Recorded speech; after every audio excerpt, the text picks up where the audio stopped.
तुमचे बंधुराज कुठे आहेत ते सांगाल का आम्हाला? सांगणार ना, तुम्हाला तुमच्या पापांची शिक्षा मिळाली, पण तुमच्या पापांमध्ये माझा भाऊ भागीदार होऊ नये एवढी साधी इच्छा होती आमची. पूर्ण गाव त्याला मारायला उठलं होतं. तो वाचावा म्हणून त्याला आम्ही घरी पाठवलं. चाल, जालिंदर निंबाळकर बुडला तरी त्याचा वंश बुडला नाही म्हणायचं. डॅडी, मला तुमचा राग येत नाही आता. घेऊ येते हो, तुम्ही मरणाच्या दारात उभे तरी पण तुम्ही हे विचार करताय. मग जालिंदर निंबाळकरचा मान सगळ्यात मोठा, आणि तो आमच्या चिरंजीवांच्या रूपानं कायम राहावा म्हणून आम्ही आयुष्यभर धडपड केली. नुसतं निंबाळकर म्हणलं का कुणाची वाईट नजरेने बघायची हिंमतच नाही झाली पाहिजे, असा लोकांवर धाक पाहिजे होता आम्हाला. ह्या सगळ्यांना काय साध्य झालं डॅडी? आमचं मरण. जसा आमचा मान आम्ही आमच्या हिमतीवर कमावला, तसं आमचं मरण पण आम्ही आमच्या कर्मावर मिळवलं.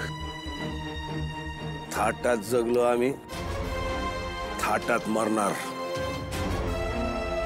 आम्ही जिवंत राहिलो असतो ना, मला सगळ्यांना मारून टाकलं असतं. आम्हाला चटकच लागली हो आमच्या पुढे जो आडवा येईल त्याला आडवा करण्याची. मग त्यात आम्ही घरचा बाहेरचा असा भेदभाव कधी केला नाही. आम्ही आमच्या सत्तेच्या मस्तीत जगत राहिलो, आमच्या माझात जगत राहिलो. या माझात जगता जगता आमच्या सोन्यासारख्या लेकीकडे आम्ही कधी प्रेमाने बघूच शकलो नाही. तिच्या मनाचा कधी विचारच केला नाही आम्ही. ए तुळजा पुरी, आज तुला मनातलं काहीतरी सांगू का? सांगा की. आज तरी बाप म्हणून लेकीकडे मन मोकळ करा. आम्हाला काय वाटायचं का आमच्या चिरंजीवानी तुमच्यासारखं हुशार व्हावं.